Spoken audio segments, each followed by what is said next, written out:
Namaskaram. Today we will chant Kathopanishad, Tritiya and Chaturtha Valli.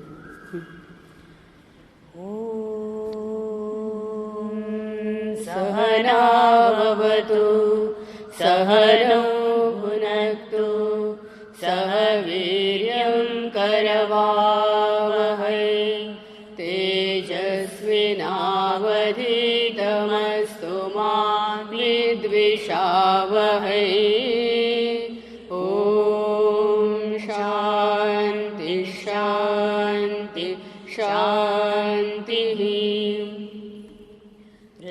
पिबन्तो सुकृतस्य लोके गुहां प्रविष्टौ परमे परार्धे छायातपो ब्रह्मविदो वदन्ति पञ्चाग्नयो ये च त्रिणाचिकेताः यस्येतुरीजानानामक्षरं ब्रह्म यत्परम् अभयं तितिर्षतां पारं नाचिकेतं शकेमहिम् आत्मानं रथिनं विद्धि शरीरं रथमेव तु बुद्धिं तु सारथिं विद्धि मनप्रग्रहमेव च इन्द्रियाणि हयानाहुर्विषयांसेषु गोचरान् आत्मेन्द्रियमनोयुक्तं भोक्तेत्याहुर्मनीषिणः यस्वविज्ञानवान् भवत्ययुक्तेन मनसा सदा तस्येन्द्रियाण्यवश्यानि दुष्टाश्वा इव सारथेः यस्तु विज्ञानवान् भवति युक्तेन मनसा सदा तस्येन्द्रियाणि वश्यानि सदश्वा इव सारथेः यस्वविज्ञानवान् भवत्यमनस्कः सदा शुचिः न स तत्पदमाप्नोति संसारं चाधिगच्छति यस्तु विज्ञानवान् भवति समनस्कः सदा शुचिः स तु तत्पदमाप्नोति यस्माद्भूयो न जायते विज्ञानसारथिर्यस्तु मनप्रग्रहवान् नरः सोऽध्वनपारमाप्नोति तद्विष्णो परमं पदम् इन्द्रियेभ्यः पराह्यर्थ अर्थेभ्यश्च परं मनः मनसस्तु परा बुद्धिर्बुद्धिरात्मा महान् परः महतः परमव्यक्तम् अव्यक्तात् पुरुषः परः पुरुषान्न परं किञ्चित् सा काष्ठा सा परागतिम् एष सर्वेषु भूतेषु गूढो आत्मा न प्रकाशते दृश्यते त्वग्रया बुद्ध्या सूक्ष्मया सूक्ष्मदर्शिभिः यच्चेद्वाङ्मनसि प्राज्ञस्तद्यच्छेत् ज्ञान आत्मनि ज्ञानमात्मनि महति नियच्छेत् तद्यच्छेत् शान्त आत्मनि उत्तिष्ठत जाग्रत प्राप्य वरान् निबोधत क्षुरस्य धारा निशिता दुरत्यया दुर्गं पथस्तत्कवयो वदन्ति अशब्दमस्पर्शमरूपमव्ययं तथा रसं नित्यमगन्धवच्चयत् अनाद्यनन्तं महतः परं ध्रुवं निचायतन्मृत्युमुखात् प्रमुच्यते नाचिकेतमुपाख्यानं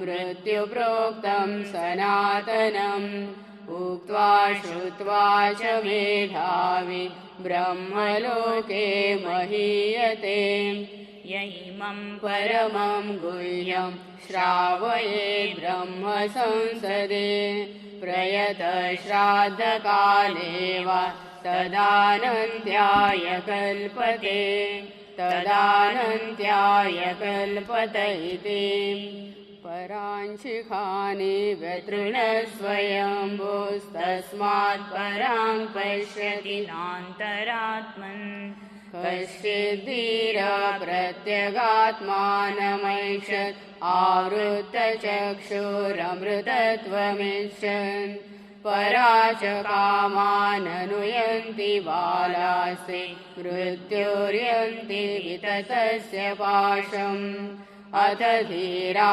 अमृतत्वं विदित्वा ध्रुवमध्रुवेष्विव न प्रार्थयन्ते येन रूपं रसं गन्धं शब्दान् स्पर्शांश्च मैथुनान् एतेनैव विजानाति किमत्र परिशिष्यते एतद्वैतत् स्वप्नान्तं जागरितान्तं शोभो येनानुपश्यति महान्तं विभुमात्मानं मत्वा धीरो न शोचति य इमं मद्वदं वेद आत्मानं जीवमन्तिकात् ईशानभूतभव्यस्य न ततो विजुगुप्सते एतद्वैतत् यः पूर्वं तपसो जातमद्य पूर्वमजायत गुहां प्रविश्य तिष्ठन्तं यो भूतेभिर्व्यपश्यत एतद्वैतत् या प्राणेन सम्भवत्यतिथिर्देवतामयीं गुहां प्रविश्य तिष्ठन्तीं या भूतेभिर्व्यजायत एतद्वैतत् अरण्योर्निहितो जातवेदा गर्वैव सुकृतो गर्भिणीभिः दिवे दिव ईड्यो जागृवद्भिरविष्मद्भिर्मनुष्येभिरग्निः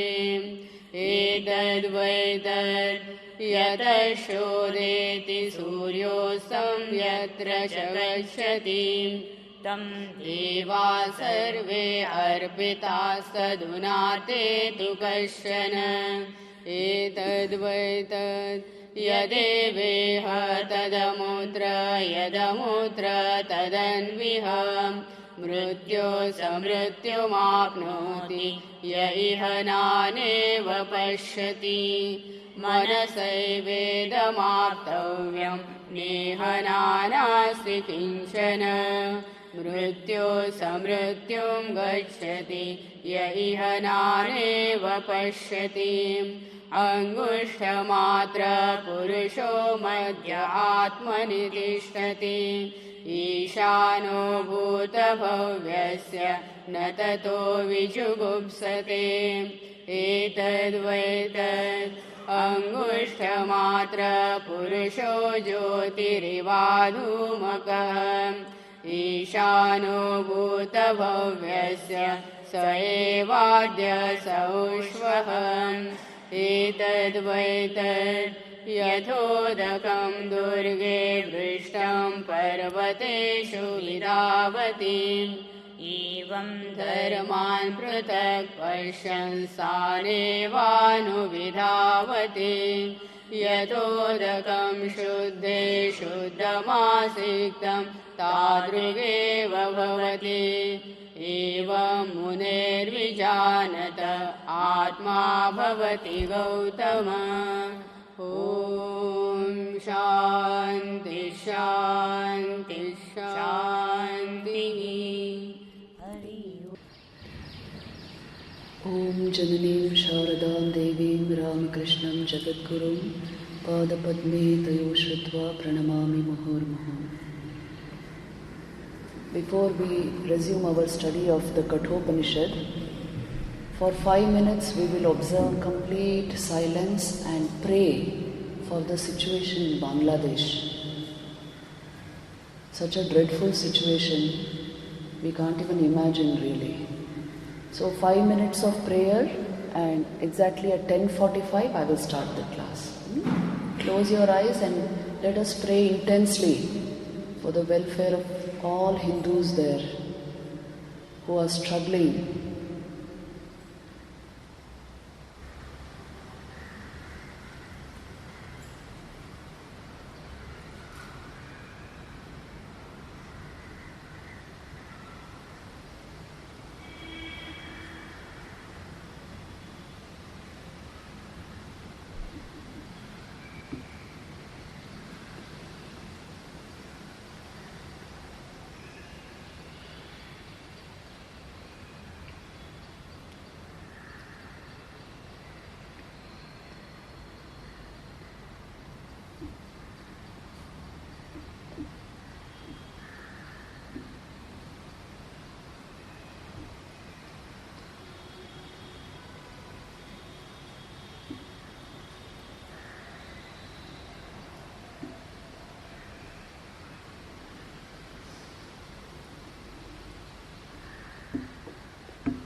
This is what we will continue to do every day in our homes.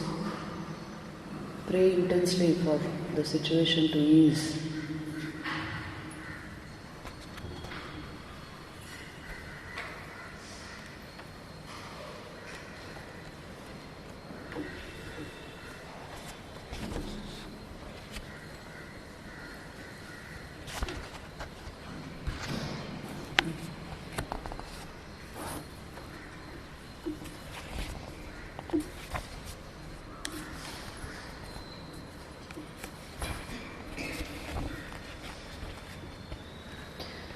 We'll start with the third chapter.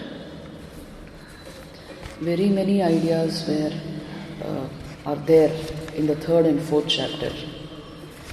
So it's a huge thing actually to go through these chapters. We'll do as much as we can do today.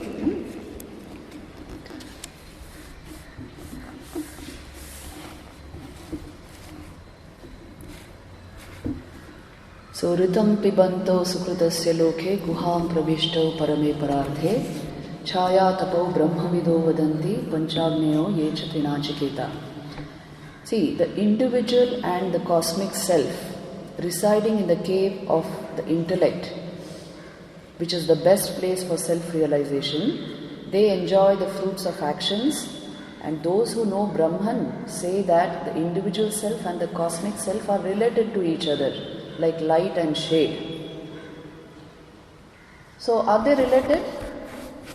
The Atman and Paramatman. What is within us and he who is sitting there, are they related? Yes? How? They are the same. They are the same. Where lies the difference? As consciousness, we are the same. But where lies the difference? Body-mind. That is a super powerful mind and body. That is the personality of God, the Supreme Godhead. And we are little jivas, strongly identified with body and mind and ruled by Maya. But Ishvara is beyond body and mind and is untouched by Maya. But as consciousness, we are the same. You always remember the equations of spiritual life. Deha buddhya tu dasosmi. We have discussed this earlier. Sri Ram asks Hanuman, how do you look upon me? It is there in the Rama Gita. How do you look upon me? Then Hanuman gives the most intelligent answer possible. He says, Deha buddhya tu dasosmi. As long as I think I am the body, I am Hanuman. I am your dasa. You are my master, I am your servant. Jiva buddhya tvad amshakaha. When I start thinking of myself as the jiva, as the individual soul, but still identified with the body-mind complex, then I am a part of you. You are the cosmic soul, I am a part of you. But when I know myself to be the Atman, tvamevaham, Atma buddhya tvamevaham iti me nishchitamati. Then I know I am verily you. These are the equations of spiritual life. The way we are identified, you can relate with God only in that way. It is not a matter of intellectualizing and logically coming to a conclusion. The way I am identified, I will be able to relate with God only in that way. If I have strong body consciousness, personality consciousness, dasosmi. That's the only way. Then you can't say aham brahmasmi. Right? Because the aham is equated to the body there. Only when we start thinking beyond the personality sense, I'm the light, the spark of consciousness shining in the heart. Then twadamshakaha. Then it begins. My relationship with him deepens into you are the whole, I am the part. Vishishta Dvaita, this is. The first one is Dvaita, this is Vishishta Dvaita. And when I know myself to be only pure consciousness, the Atman, completely bereft of body-mind idea, as an experience, not just as an intellectual understanding, as an experience, then Tvamevaham, I am verily you. I am not different from you. So being with a very strong personality sense and saying Aham Brahmasmi will be a contradiction in terms. Right? And at the same time, if you have deep jnana within you, the sense of I am is flashing all the time, no body consciousness, then to say Dasomi also will not suit you. Because where is the Dasa there? So please remember, these are the equations of spiritual life. If you want to lead an authentic spiritual life, this is how we proceed. It's a graded path. Try to find out where I am standing, where we stand. According to that, you relate with the divine. He comes in all forms. He comes as Sakar, Nirakar, Sagun, Nirgun. He will come as you want him to come into your life. So don't worry. God is very flexible. It all depends on where I stand and how I can very authentically relate with the divine.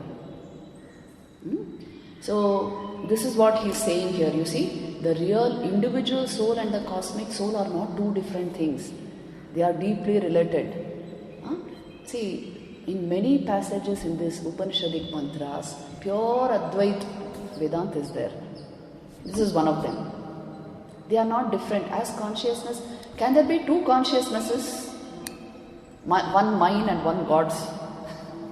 There is no plural in consciousness.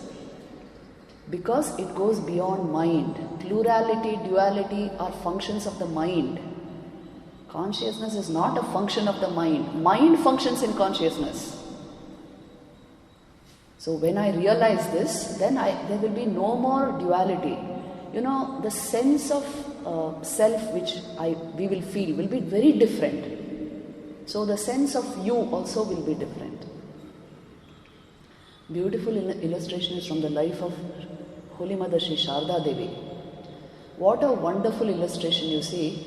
One lady comes to Mother and starts telling her about her only son and how she has lost him and he was her only support. And before that lady broke down in emotion, Mother started weeping like she almost out of control. Mother shed so many tears and Mother showed such emotion that lady felt, she started assuaging Mother. Na ma, kintu chinta karo na ma, erakam hoye che, kintu ami shamble nebo, like that. This is, see, that ekatma bhav which we are discussing all the time. Vedanta je ekatma bhav. She is actually seeing, if I am that, how it would be. And the same response to that situation. And that way the pain in the heart of that mother who had lost the son was completely removed. See, this is that ekatma drishti. It is not an intellectual thing. You are actually in the position of the self of all beings. It is not intellectual understanding merely. You remember this, a spiritual experience will impact all the panchakoshas, not just the manomaya kosh. It's not just your thinking faculty. If you are doing only intellectual gymnastics, better stop it and go into sadhana. Vedanta is not to do just with logical understanding. All the panchakoshas must respond. Then it is Vedanta. Your entire personality is overhauled in Vedanta. So this ekatma bhav is what they are talking about here. Then he says, I am going only into the key ideas because a whole lot of ideas are here. And then Yama tells Nachiketa, to those who wish to cross over the ocean of worldly experience through sacrifices, the Nachiketa fire stands out as a fine bridge. We know of this fire and we can also perform it. See, we discussed about how he taught him that Kriya, the second boon was that, the Nachiketa sacrifice. It will help you attain higher worlds. Remember, as long as we are identified with body and mind, there are higher worlds, higher lokas, which is what I want to illustrate here, because yesterday we left that out. You must have a good idea of why they are such mantras also are there, what they are talking about. See,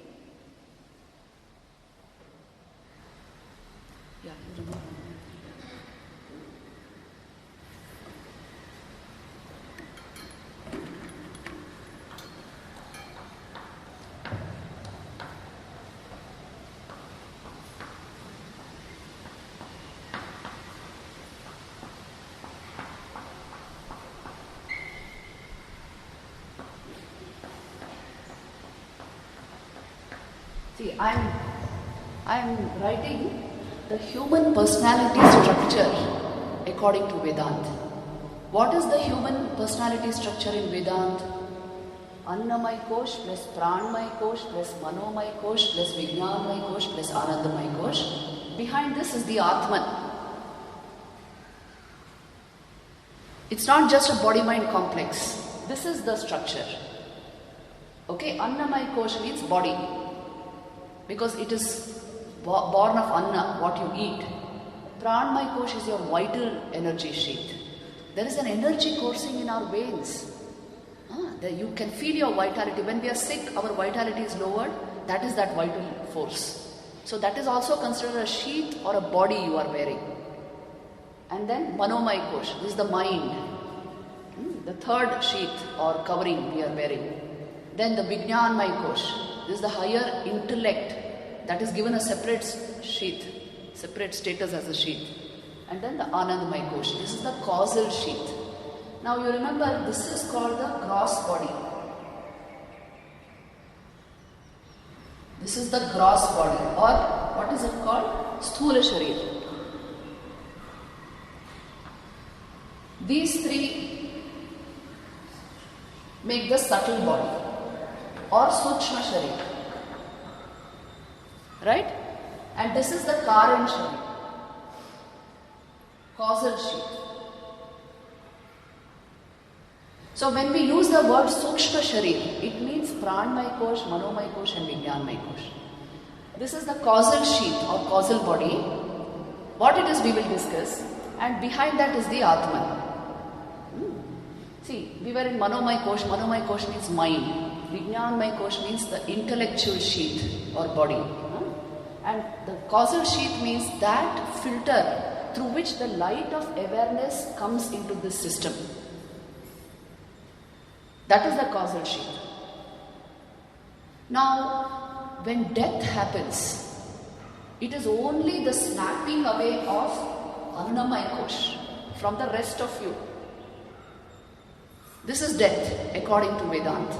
Annamay Kosh has snapped from the rest of you. Most of you continue. Please see. And that's why the subtle body, Sukshma Sharir, is supposed to travel in the different lokas. So the subtle body and the causal body and the Atman will travel to the different lokas, which are different realms of existence. According to our karma, according to our sanskars, different realms of existence are there. As long as we are identified with gross, subtle and causal bodies, we will travel.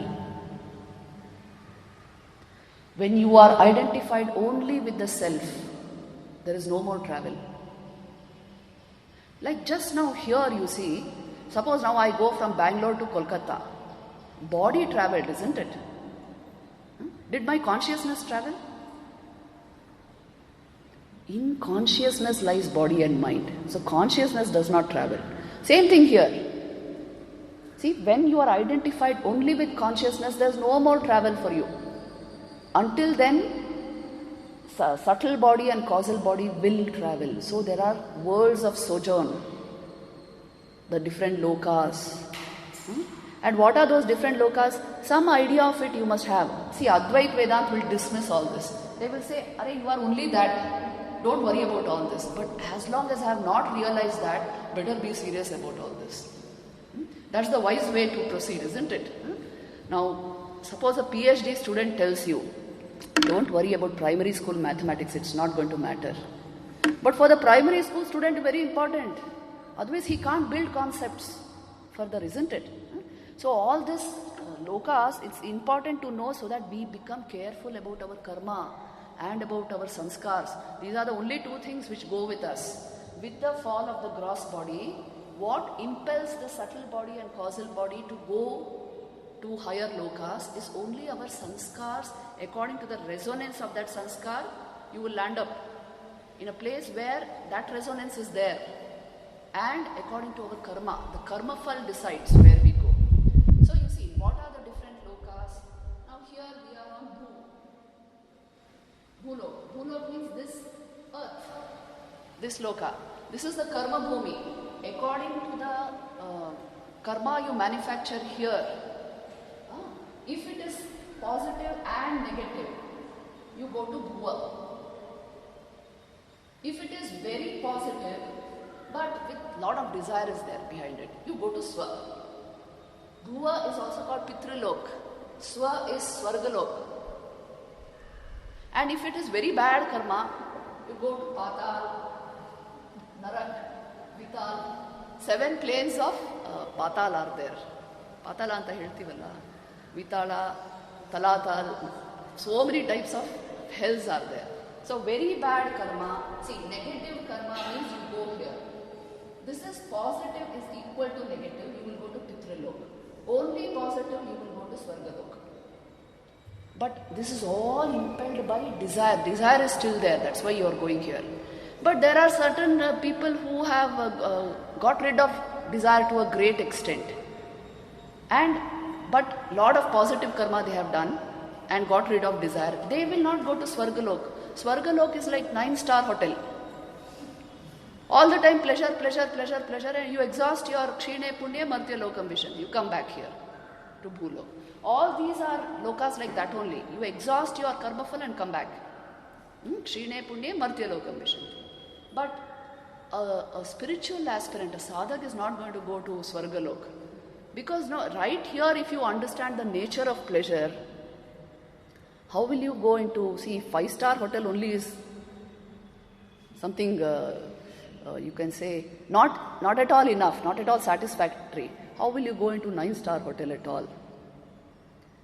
The nature of pleasure is, you just do simple experiment. 3 days, you continuously party. 4th day, you will get sick of it. So these poor dwellers in heaven, all the time only eating, drinking and dancing, won't they get sick of it? So this is all, you see, all these planes, they are only trying to teach us the value of getting rid of desire. Just 3 days if you party, 4th day you don't want to do it. 5th day you will fall sick and run away from there. This is the nature of the sense and mind mechanism. So, understanding this, there are very many on this bhu who will try to get rid of desire right here and manufacture a lot of good karma. They are the typical sadhaks. And then where do they go? They obviously won't go there. So there are different further lokas for them, like Satyalok, Tapalok. Have you heard? These are all realms where you can continue your sadhana. Satyalok, Tapalok, Suryalok. So many such lokas are there where in a very sattvic plane of existence you continue your sadhana. What you started here, you can go and continue this. All spiritual aspirants usually go to some such realm. But suppose you have had some level of realization here on Bhu, some awakening, spiritual awakening has happened. Then you will go straight into Sagun Brahmalok. This is the realm of Sagun Brahman. It is also called Hiranyagarbha in the Upanishads. Hiranyagarbha, very small place for me to draw my diagram, but anyway. See, if there is an awakening here, realization here, then this subtle body, causal body complex, this entire thing will go straight into Sagun Brahmalok. Where are the extensions of your Ishtadevatas? There is Kailash, Vaikuntha, Devi Lok, Ramakrishna Lok, Golok, Kingdom of Heaven, all is here. They are extensions of Sagun Brahman. See, it's the realm of Sagun Brahman. If realization has happened right here on Bhulok, inner spiritual awakening has happened, the soul goes here, straight. From here there is no coming back. Because of your devotion to the Ishtadevata, to the Guru, you will be pulled into this realm. And the Jnanis and the Yogis who don't believe in Sagun Brahman, only consciousness is true. They will go into Nirgun Lok. Recently, one devotee told me, Mataji, I never want to go to Nirgun Lok. Because no no attributes, no roop. What will I do there? So don't worry. You're not going there.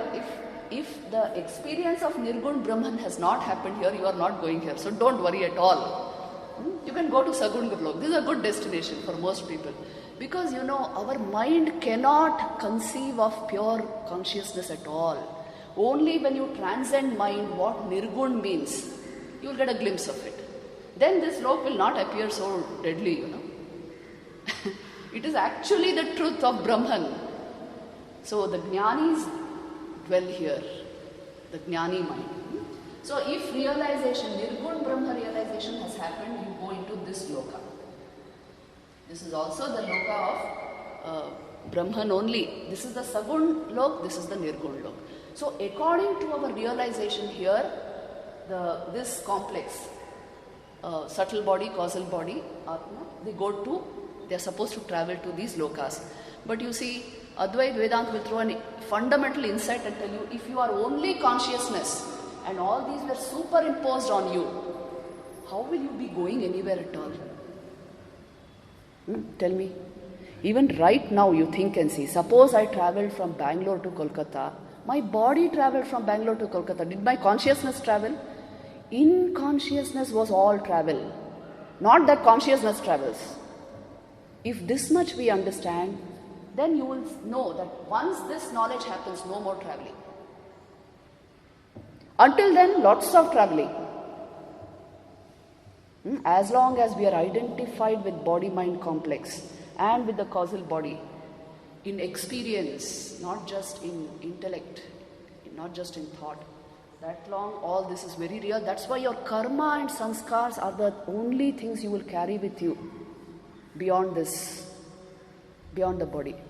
So take care of them. See, this is primary school knowledge, in spiritual life. Take care of these two things, otherwise no real realization will come. Take care of your sanskars. What are sanskars? The deep impressions in our mind. Okay, how are they created? By repeated thought patterns. How are thoughts created? By sense exposures, by the stimulation of the senses from outside. So you start thinking along what you have seen, what you have heard, isn't it? You saw a movie today, next 1 week you are thinking about the different scenes of the movie. So you see, what creates thought is sense exposure. When you repeat that thought, it will become a solid impression and go into your subconscious, then it's called a sanskar. After some time it will come out as memory. So these sanskars are not of just this plane of existence, even after the body falls. Because you carry the manomay kosh, the sanskars go with you. Your karma phal also is embedded in manomay kosh. According to Patanjali Yoga Sutras, where does karma shine? The fruit of your karma reside? It resides in your buddhi, in these koshas. And they go with you after death. So your sanskars and karma will go with you. The karma phal. That will decide which realm you will descend into. Whether it will be Bhuva, it will be Swa, it will be Patal, or it will be Tapalok, Satyalok, Brahmalok. Where you will go, that will decide. So take care of these things. As long as we are not realized, Atma Jnana has not happened, all this matters. So let's be serious about this. That is why again and again Upanishad only will talk of this. Taittiriya Upanishad has a whole chapter on the different realms of existence. So be careful about these things, they will say. Two things, most careful we have to be about. See, getting money, establishing yourself in this world and doing some good work, it is easy. This much is easy to do. You can easily do this. But gaining enough punya to be able to really go somewhere where sadhana will be possible. Gaining enough good sanskars so that you won't have to come back in this cycle of birth and death. And so that you are really in the realm of the divine. That requires real effort. Right? So for those of you, once you have turned 35, 40, plunge into sadhana. That is the maturity of human life. Practically I am telling you. Once you have earned enough for a decent life, give your energies into something elevating. Otherwise, By 50, 60, energies go down. Vital energy also will go down. So then sadhana will become difficult. So before that, as much as possible, equip yourself for the higher life. That's the whole point. So this only they are telling us here in the Upanishad.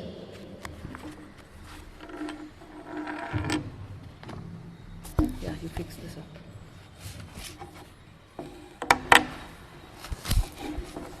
And put these chalks also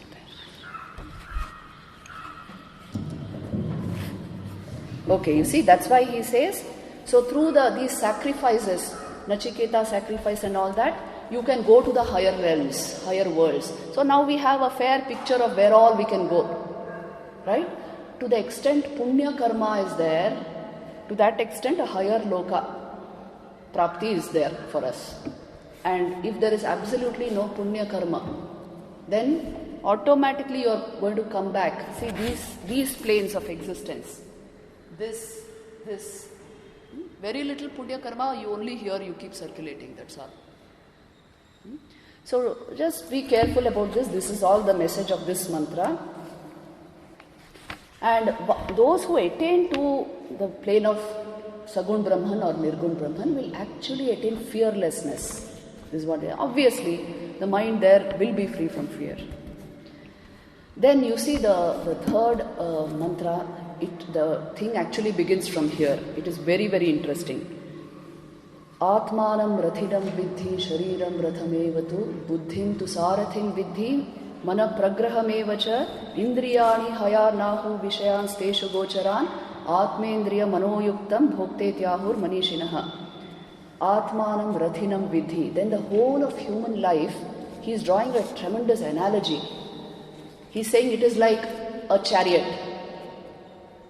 This human life, the human body is the body of the chariot, as it were. The road along which that chariot is traveling is called life, human life. And then the horses of the chariot, they are the senses.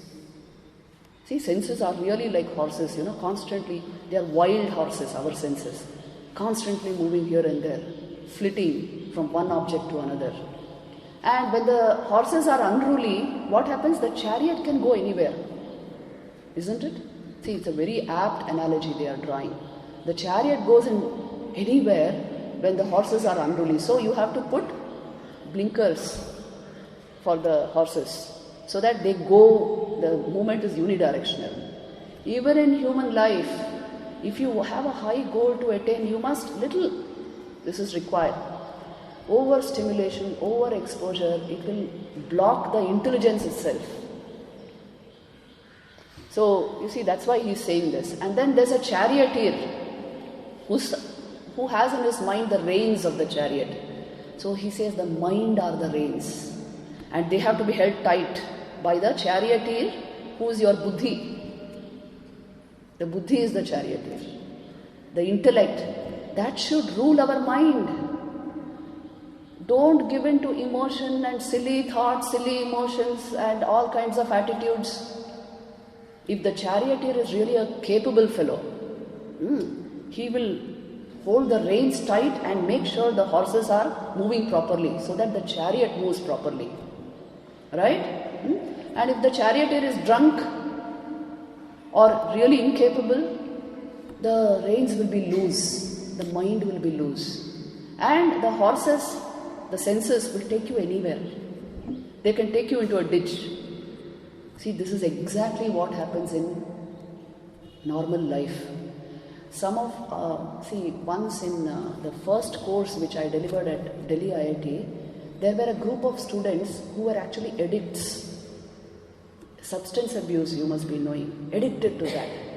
And they were going through a hell of a time. Only in my class, they were very good boys. But actually speaking, they were suffering like anything. Then I came to know of this because the other teachers told me, and then I introduced a chapter in that course without letting them know I know their problem. I introduced the chapter on neurophysiology of addiction, how it happens, what it leads to, how you can overcome it, and examples of people who have overcome it. And if you open the book Science of Happiness, you will find that chapter, Neurophysiology of Addiction. And we made them pass through, it's like a conditioning, you know. Every bit of that knowledge they should know. They have to provide me with essays on that, and then a questionnaire, and so that it is actually conditioned into their brain. And then meet the people who have overcome this. There's an organization called, what is that? Anonymous? Alcoholics Anonymous. So many people who have been in that organization and have come out successfully, they function as mentors for these people. So we made them meet them also, and their own experience, sharing their experience and their mentorship. After almost 2 years, one of them came, that leader of that gang came and told me, Mataji, we have completely overcome the addiction. We never told you because I can't tell you what it was like, but completely we overcame just because of that chapter on neurophysiology of addiction. You must know they will waste 2 decades of their life if they are not careful. At that age is like that, where emotions are very high strung, and unless they are directed towards a higher cause, you can mess up with life. So this emotional intelligence we are not giving our kids. See, this is the whole problem. That's why I am releasing all those videos. They are all actually IIT videos, all delivered at IITs. And there we are only discussing this because this is their main problem. Concept of consciousness and all that is absolutely will not go if you have jeopardized your emotional life. If that is not functioning properly, it is not possible to transcend thought and all that. So take care of this. These are the preliminary, the basic steps for a better life, for a good life. So I understood this, that they are also yearning to get out of their addictions. And addictions are of different kinds. Don't think it's just substance abuse. You know it very well. Most children today are addicted to the smartphone. The average American boy looks at his phone every 15 minutes. And what else are these networks? But they are dopamine driven feedback loops, which will keep your mind engaged in the most silly stuff without your knowing it. And it will exhaust your energies. So no more energy for doing any higher stuff. So it's a huge trick, They are making money out of our ignorance. So put a check on all this. This is the whole purpose of discussing this Upanishad. The senses can lead us astray. Take care of it. If you don't hold the reins of the mind tight with a really awake and intelligent charioteer, the intellect, if the reins become feeble, the horses will go anywhere. That is why they are drawing this analogy. And then they say, but do you know who's the rider of this chariot? Who's that guy? Who's the rider of the chariot? It's the self, the Atman. You are riding the chariot of the body, and the reins are the mind. The horses are the senses, and the charioteer is your buddhi. And if these fellows don't function properly, you are in danger. You can land up in the ditch, or you can go to your destination, the higher goal of your life, depending on how these function. That is why training the buddhi, training of mind, all this is important. Training the senses, all this is important. Don't discount this. Without mind control and mind training, you will get a very little glimpse of what we are calling the Atman. So take care of this. That is why, see what a beautiful analogy they are giving us. Let the reins be held tight and the charioteer be alert and awake, and you will go to your destination. What is the destination of the Atman? Which you are? The Paramatman. And the road is life. Life is meant to take the Atman to the Paramatman. So that's the destination. We shouldn't land up in a ditch. So take care of these things. So you see, this is what they are saying in the next three mantras. You see, the next mantra says, it's the 5th mantra here. Yastu avijnanavan bhavati ayuktena manasa sada tasyendriyani avashyani dushashva ivasarathe. If the intellect is incapable of discriminating between right and wrong and is also connected with an uncontrolled mind, it is like a charioteer who has to deal with uncontrollable vicious horses. Isn't it? If the intellect is feeble and the mind is uncontrolled, see, the nature of the senses is they will fool the mind and the intelligence gets hijacked. This is happening to young people in such a big way, especially due to this social media loops, networks. Day and night they are on that. If they concentrate for 15 minutes, next half an hour they need entertainment. It is a way of ruining mind and cognitive capacity. So, must get out of this loop.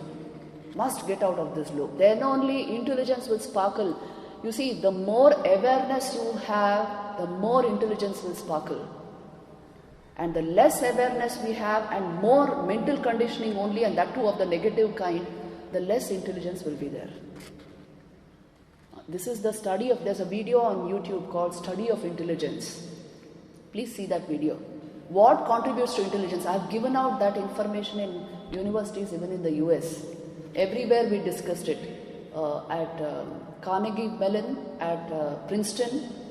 What is the nature of human intelligence and what is meant by existential intelligence? How to increase intelligence?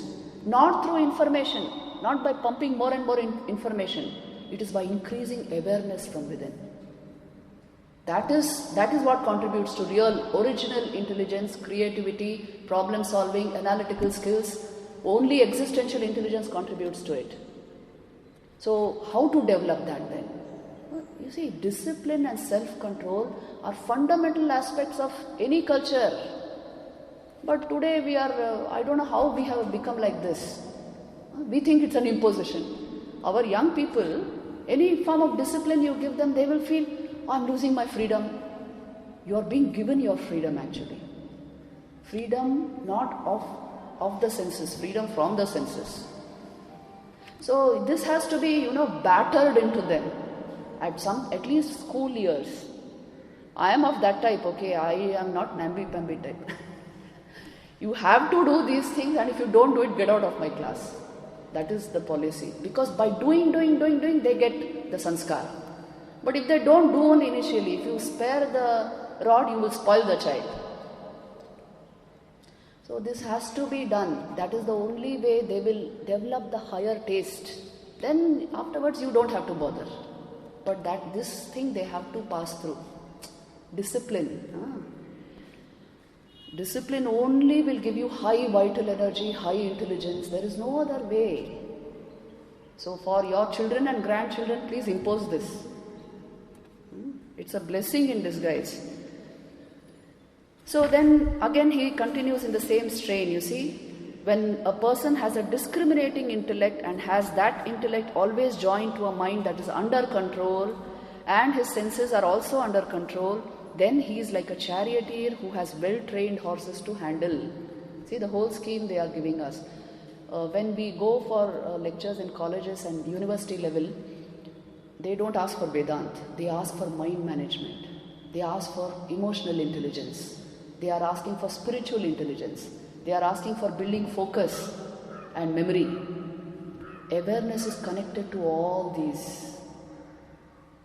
So if there is high awareness, all these will automatically come in. There will be high focus because your attention is only a beam of your awareness coming into your mind and guided by your will. High memory will naturally come. Only when there is awareness, there is memory. And self-control, self-motivation, all this will naturally come. So, it's all connected, please understand. That is why I always say real Vedanta and yoga psychology are connected. There's no real clash between Sankhya and Vedanta because Sankhya helps realization of Vedanta.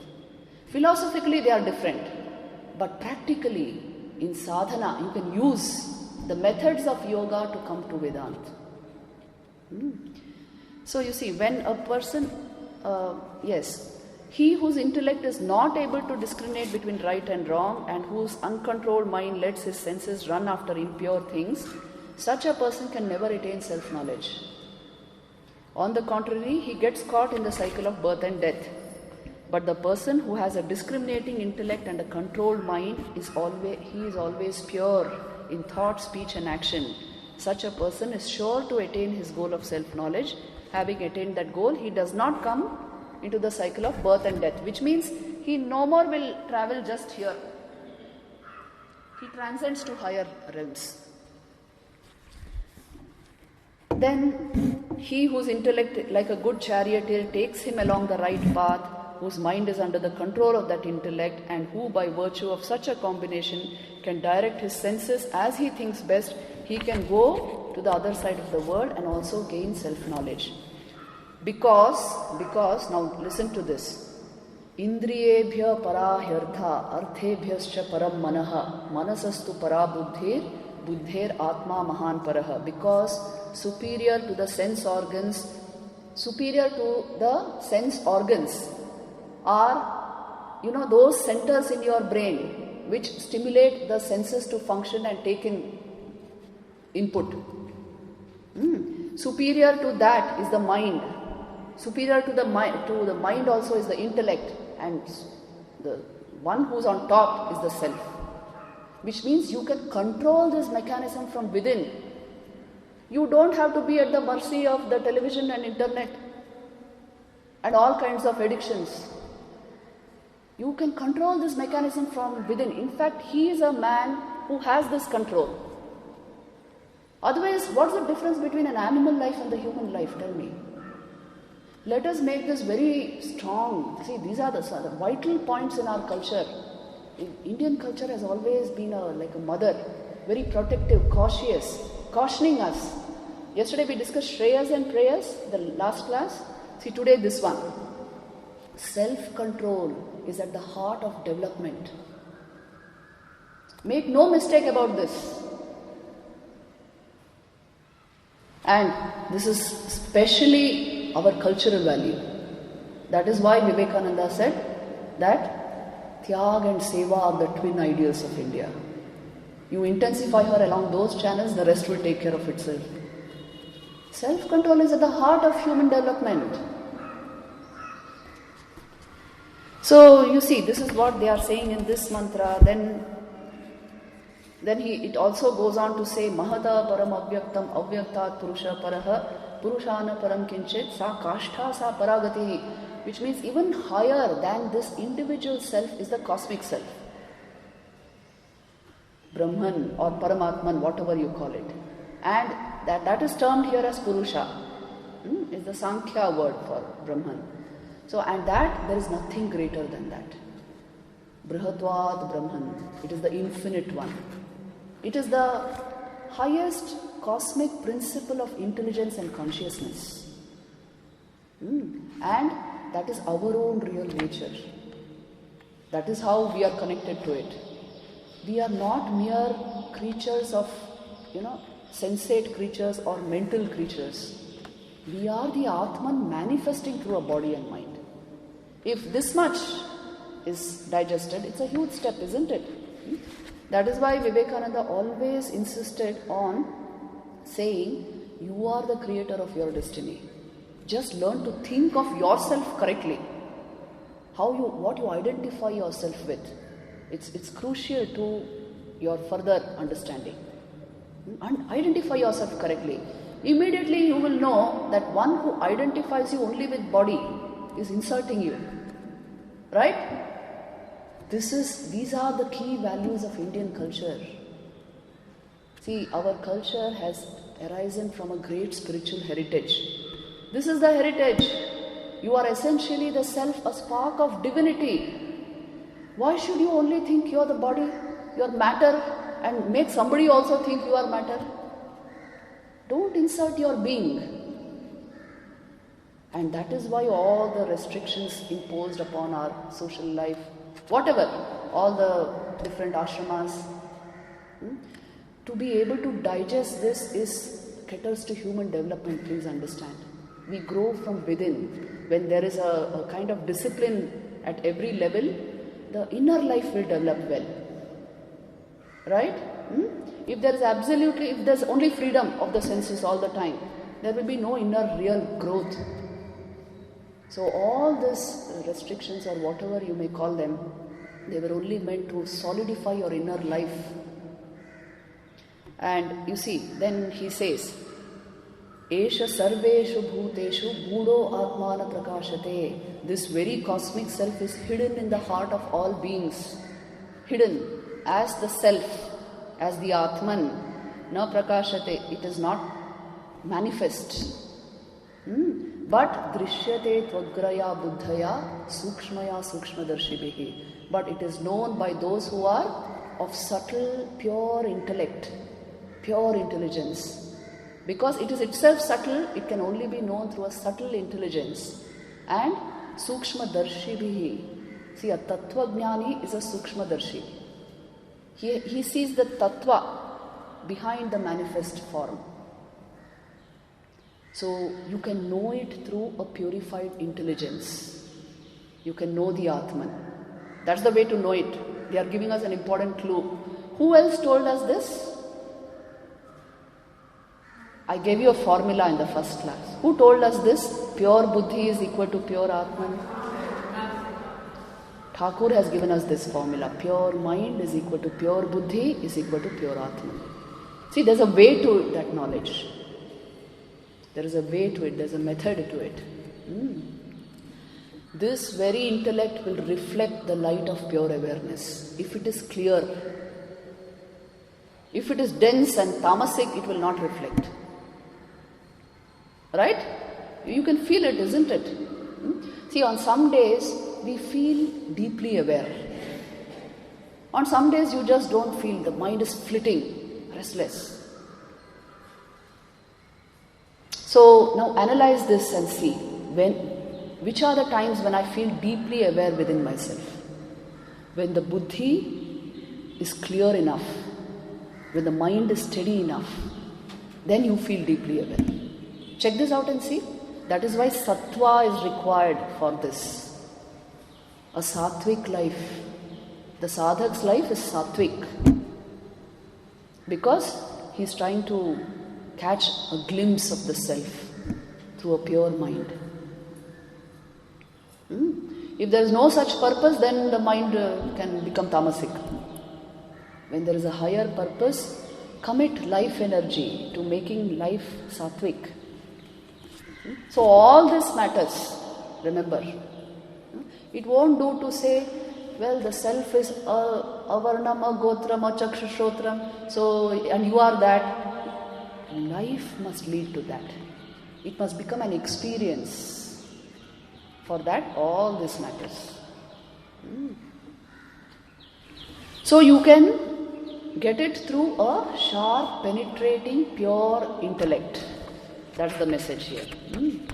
Then he says, Yachen vam manasi pragnyas tad yache chanta atmani jnana atmani mahati niyache tad yache. What he's saying is, a wise man makes all his organs go back into the mind into the enlightening intellect, and the intellect into the cosmic mind, Hiranyagarbha, and thus into the pure self. In simple terms, see, you can merge speech into mind. When you practice meditation, inner stillness, automatically your senses are withdrawn into mind. When you still mind also, automatically awareness will arise from within you. This is what they are saying. There's a way of going within. Use the method of meditation. Vedanta means inquiry and meditation. This is the dual method of Vedanta. Shravan, Manan, Nididhyasan. Through Shravan, first you hear about it, then think repeatedly about it, inquire originally into it, and meditate. This is the method. So then, Uttishtata, Jagrata. See, Vivekananda borrowed it from here, Kathopanishad. Prapya varan nibodhata, kshurasya dhara nishitaduratya, durgam patastat kavayo vadanti. This path is very, very difficult. Yama is telling Nachiketa. It is like traversing on the edge of a sword. It's so sharp, no? On the razor's edge, as it were. What can travel on a razor's edge? Tell me. Only another razor can travel. So our buddhi must become like another razor. Then you can travel. Which means the path is difficult because the normal tendency of senses is to move outward. See, next he is going to tell us that only. Paranchikhani vyathunath swayambhu. So, but now we are controlling, so it will revolt. Let it revolt. The intellect should be so stable. Whatever the mind or senses tell you, you need not listen to that. Your intelligence should guide your life, not your emotion, not somebody's emotion, not media. Your intelligence should guide your life. Then you are a real human being.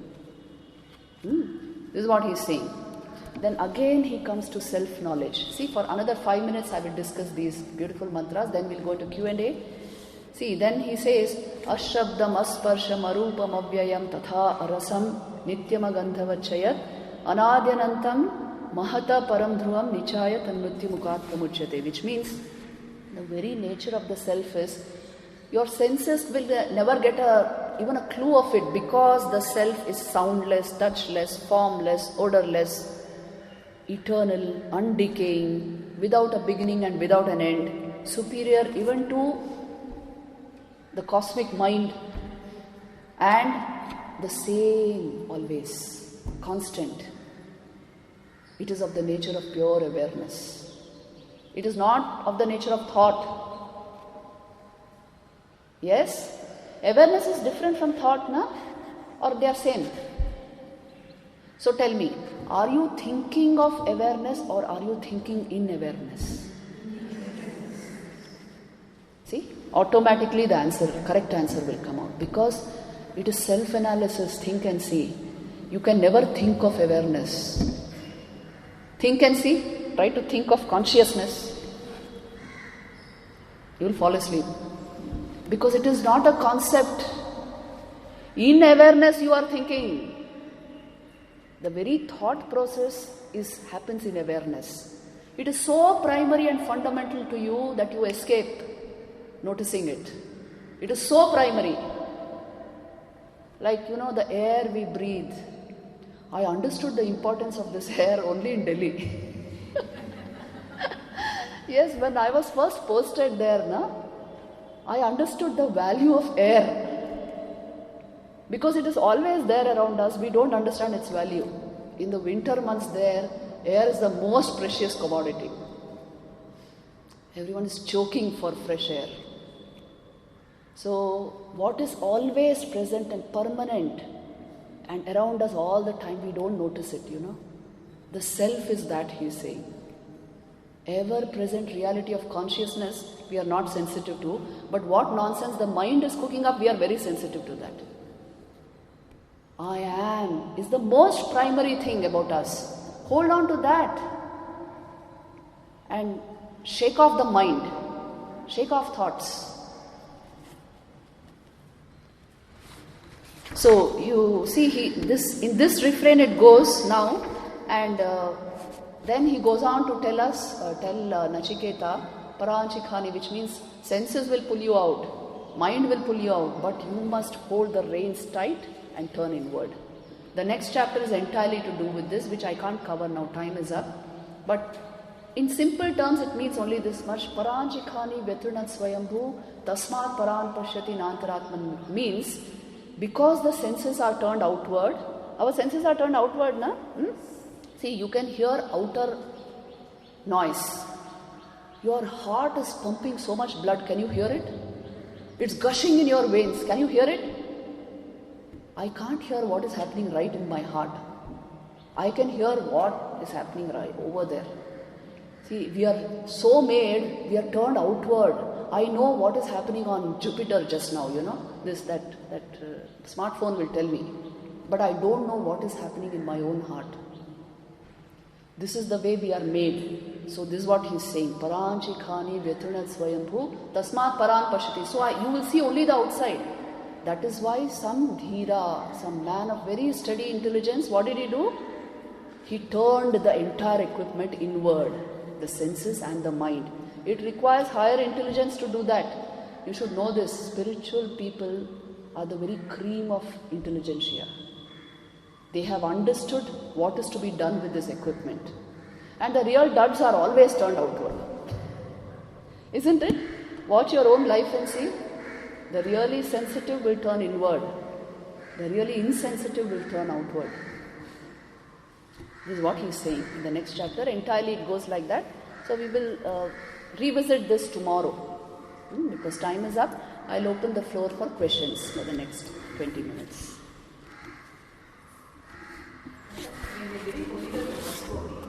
Why don't we remember our past life and the future? When we are, when... No. For the simple reason, see that Manomay Kosh, the mechanism of the Manomay Kosh is once it is out of the Annamay Kosh, once you are disconnected with death, this is death, right? Once you are disconnected, you will forget entirely about this. That mechanism has been made in the human mind. Unless through the practice of yoga you are able to recover it. There are people who recover it. Yeah. And most children till the age of 4 are able to recollect something of the past. But they are not able to express. So that mechanism also has been installed that we don't... See, there's no need of thinking about future. Future also and past also. For the simple reason, you will remain preoccupied with body and mind again. Of what use? Now suppose you know something about your past. Of what use will it be to you? Rather think how I will move in the future. What I will do now that it will get me a better future. So don't dig into the past. If you dwell too much on all this now, then you go to an astrologer and try to find out what is my past and what will be my future. No need of doing that. Just do good here, now do your sadhana and take care of your sanskar and your karma. That's all. Don't dig into the past. Yes. You discussed mukti or liberation Yes. Yes, very good. See, this is the question for all. We all should have a general idea of it. See, for bhaktas, for devotees, they usually want to attain the realm of Sagun Brahman. That is also called moksha. Don't think moksha is right only here. This is also moksha. This is all the realms of moksha, both these, because they are the realms of Brahman, Sagun and Nirgun. So this is usually attained by devotees due to their devotion to the Ishtadevata, and if they have had real devotion, real experience here, they are pulled. Either Guru or Ishtadevata himself will pull you to that realm after death. And that is why you see the nature of that liberation is Sarupya, Samipya. In Vaishnava traditions you have all this, Sayujya, which means you become almost like the divine. You start looking like your Sukshma Sharir and Karan Sharir will get divinized with the spiritual experience. You start looking like the divine, thinking like the divine, and one with the divine. And so they are very happy to dwell in the realm of their Ishtadevata. In fact, you ask all the ISKCON people, they will say the goal is Golok, not your Nirgun Brahman. Any dualist will tell you this. And it applies to most people. Most people are bhaktas and devotees and dualists. But this jnani type, one to whom the form and the name are absolutely unreal, only awareness is real, that type attain to the realm of Nirgun Brahman, because they are only sensitive to awareness. And that is also moksha. Attaining Brahman is moksha. It can be Sagun Brahman or Nirgun Brahman. This is the difference. Somebody once asked me, but what happens here? What happens in the realm of Nirgun Brahman? Nothing happens. It's not about something happening. It's about the soul dissolving into its real nature. The Atman touches its real nature as the Paramatman. It is the realm of pure consciousness. And don't belittle it, okay? Because you see, Thakur himself, you remember how he brought Naren? They were all in the realm. Naren was a man of Nirgun Bhakti. So that is itself a great realm. It is the very essence of Brahman, Nirgun Brahman. So either Sagun you can have for your goals, either Sagun Brahman or Nirgun Brahman, it doesn't matter. Doesn't matter at all. Bhakta will usually want the realm of the Ishta Devata. Isn't it?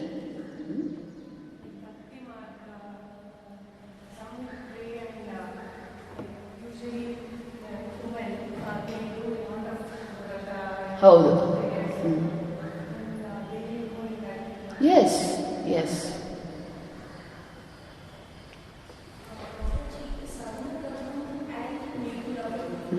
They are like parallel, and what happens to the second body? Yeah. See, this Pranmay Kosh snaps the Annamay Kosh from the rest of you. The Manomay Kosh will become Laya in the divine, in Sagun Brahman. Because of your devotion. If devotion is there, that will happen. Na? The Vijnanmay Kosh also, there's a Laya to it. In the light of his, the cosmic mind, in the light of the Ishta Devata, it dissolves. And Anandmay Kosh, see, Anandmay Kosh is not actually a sheath. It is like a filter through which awareness has streamed into the system. So that also will dissolve, you can say. Dissolve, dissolution is not the right word, but anyway. And the Atman will dwell with the Paramatman, but with a kind of very, very subtle body, because the Bhakta always wants to enjoy the presence of the Lord. Thakur used to say, no, he wants to eat sugar, not become sugar. So that is the realm of Sagun Bhakti, yes.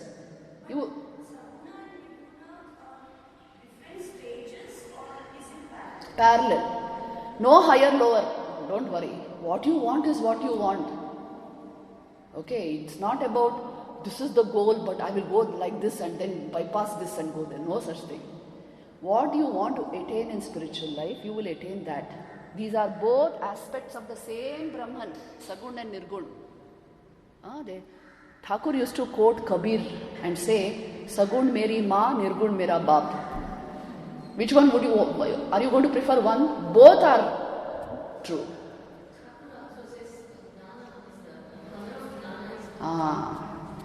Raman Maharshi used to say. Raman Maharshi has said this.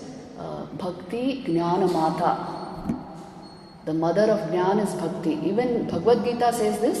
Chaturvidha bhajante mam jana sukruti norjuna arto jignasu artharthi jnani cha bharatarshava tesham jnani nitya yukta eka bhaktir vishishyate. Jnani is my dearest devotee because he has eka bhakti. Krishna says in Bhagavad Gita. So don't bypass bhakti. Whatever you do, Vedanta, you can do anything, but don't try to, always develop the bhakti marg. Yes. See.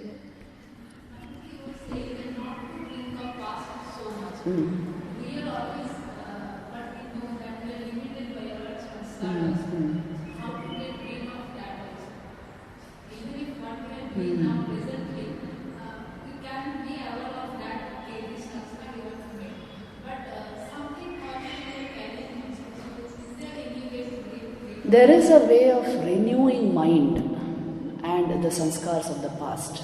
What is that way? The way is Shubha Karma. Now, whatever past sanskars we have accumulated or negative effects of some karma, if you go on digging what is there in my mind, let me see, that is not the way.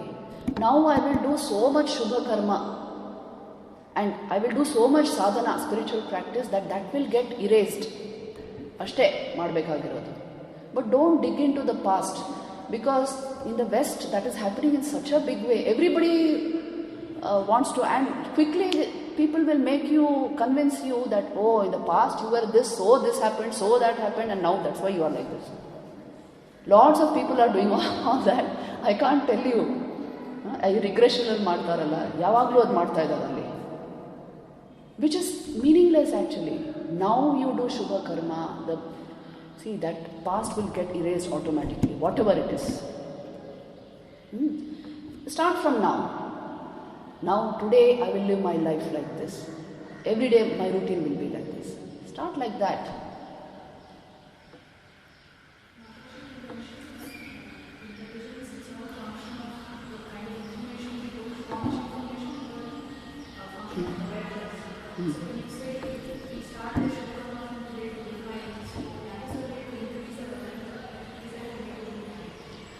See, when we talk of awareness here, we are not talking of mental awareness. We are talking of pure awareness, the light of the Atman. To even come to this in experience, it requires a lot of inner clarity, cleansing, and a Shubha Karma, idella ilde hodre. Just now, when I use the word awareness, what you are thinking of is the mental awareness which we feel.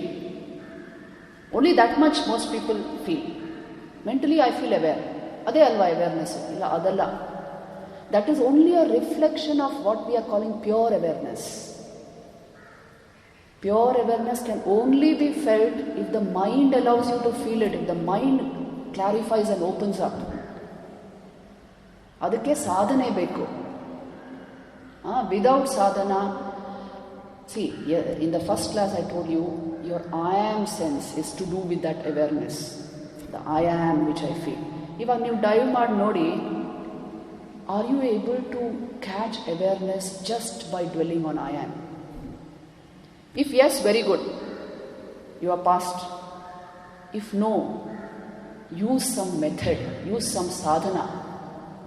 Mind will, see, the clearer the mind becomes, the better it will reflect the self. So you have to do it to know it. Finally, it is about being and becoming. It is not even knowing. You become that because it is, see, you are becoming deeply aware. Ide agodu finally. When you go on cleansing the mind, you become deeply aware. Not that now you are knowing awareness. You become deeply, first person experience alli, the feeling is, I have become aware. So you can only be the Atman, you cannot know the Atman. Right? So do it. Adakke sadhane beke beko. If you are really intelligent, you will go into sadhana, I am telling you. Everywhere around the world I saw this. The really intelligent, sparkling with intelligence, intavaru, there is sadhana in life. Otherwise it will become dim. Yes. ಆಯಿತು ಹೇಳಿ.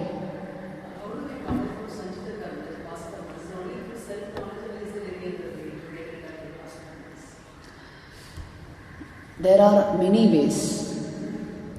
One is Shubha Karma now, as I said.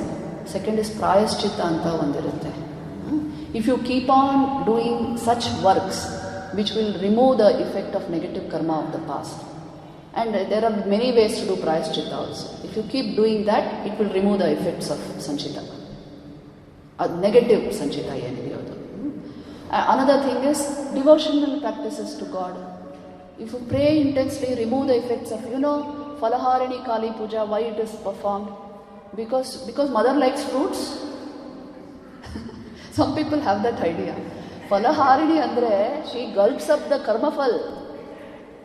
By devotion to God, you can remove karma fal. So symbolically, you offer her fruits. You are actually praying, Ma, remove this burden of karma fal on my head. Remove it. Remove my past negative karma. And she will gulp it up if you have devotion. So these are all ways to overcome. Adakke tane idella kododu. Temples alli so many people, why? Actually, we are bargaining with God. I will give you this gift. You eradicate, somehow remove my karma fal. We are very good businessmen. We are doing business. Vivekananda used to say, real bhakti begins when this stops. There is no barter in love. There is no fear in love. And love is always the higher ideal. So ಇದೆಲ್ಲ ಮುಗ್ದಾದ ಮೇಲೇ ಭಕ್ತಿ ಆರಂಭ. ಆವಾಗಲೇ ಆರಂಭವಾಗೋದು. But you must have done all this to come to that level of bhakti, alva? If you have tremendous baggage of negative karma, you can't proceed. That's why I tell you practically everyday basis, do good to others. Adashtu. In whatever way you can. See, if you are a teacher, every month 5 poor kids you teach for free. If you are a doctor, 5-10 patients every month treat for free. Like that, in whatever position you are, do it. That is your yoga. And it will remove the effects of negative karma on you. See, if you help build life, life will work for you. If you cherish and nourish life, life will work for you. This is the law of life. This is the way to eradicate any negative effect of the past. For our own sake we have to do. Please no, you are not helping somebody.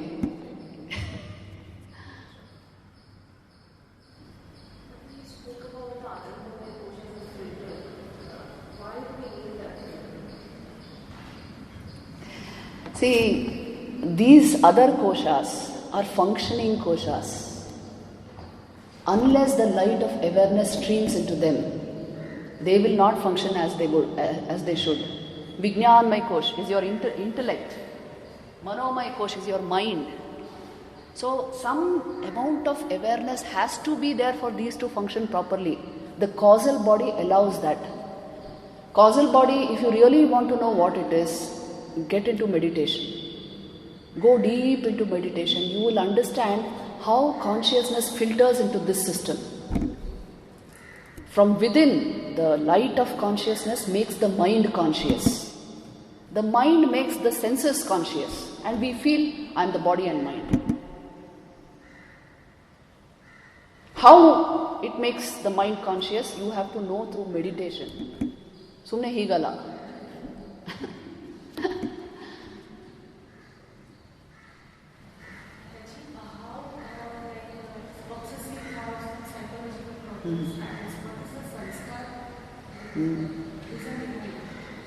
Sanskarane. See, obsessive compulsive disorders. Oh, they are big, huge problem adu, OCD. And you know the thought pattern, how they are suffering. They are poking themselves all the time.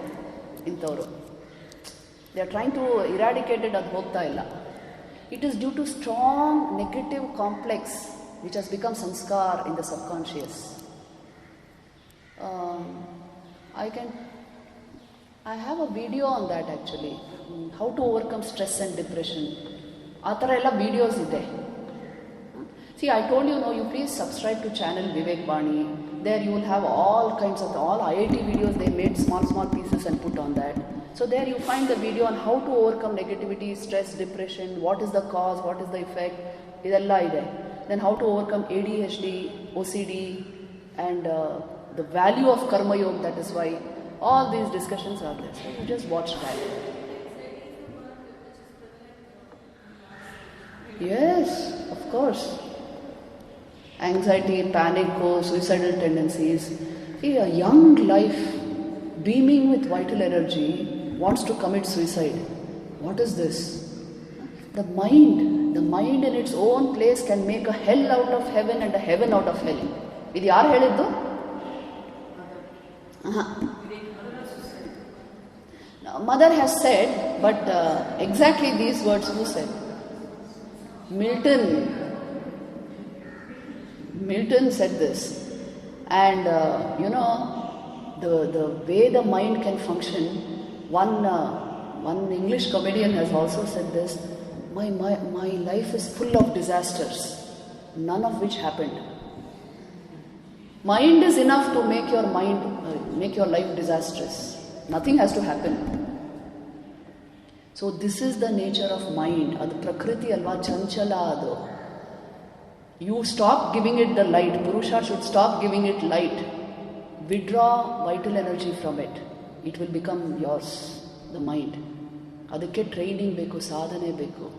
Training of mind is the actual thing. Mana eva manushyanam karanam bandha mokshayoh. There is no other karana. So take care of your mind. Throughout life and even after life you have to live with it, see? Alva? So you should take good care of it. Olle food kodbeku adakke. Food andre what you take in through the senses is ahar, not just what you eat. Feed your mind properly. And adakke poshana kodbiಟ್ಟು adakke satvik ಆಗಿ ಇಡಬೇಕು. Make it satvik. What you feed on, it will take that nature. Thakur has said this. Give it good food, it will be fine. Devotional practices, karma yoga, all this contributes to mental health.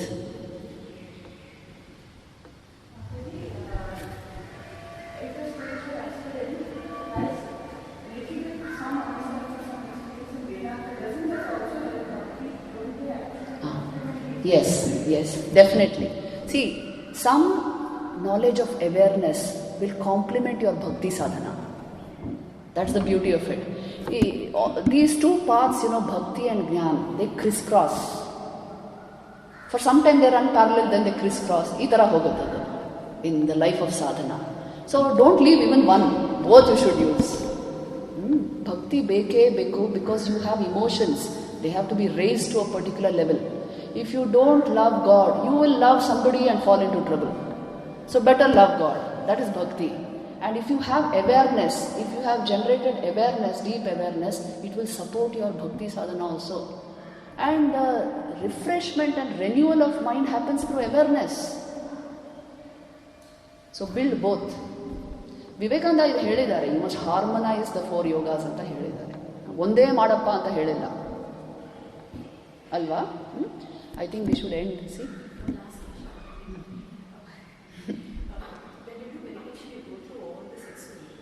Come back to your routine life. Yeah.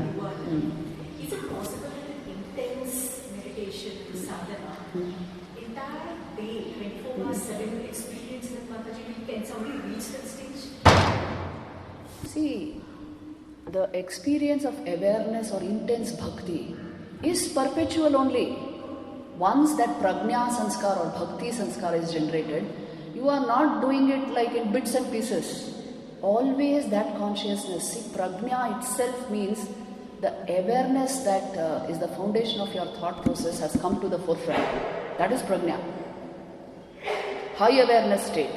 So it is perpetual. There is no question of idu yarigadu agutta anta. Ade agodu with sadhane. So you are perpetually in a state of deep inner calmness, high awareness, and so the devotional mood there will be constant. It is the state to be in. The most, awareness contributes to happiness without objects. Doesn't it? Check your own system and it will tell you, awareness contributes to happiness, not object. So that state will ensure your calmness, high awareness and happiness. Whether objects come into your life or that's secondary. But you are never bereft of joy. That is the inner stability we should achieve, isn't it? If I require you to be all the time happy, what a slave I am of you. It is slavery otherwise. So with sadhana, become independent. The human being means one who independent. By himself he can be happy. Then if you want, you share that happiness with others, you bring somebody into your life. But you must become independent first. Right? We'll end it here. Om Shanti Shanti Shanti. Shri Ram Krishna Arpanamastu.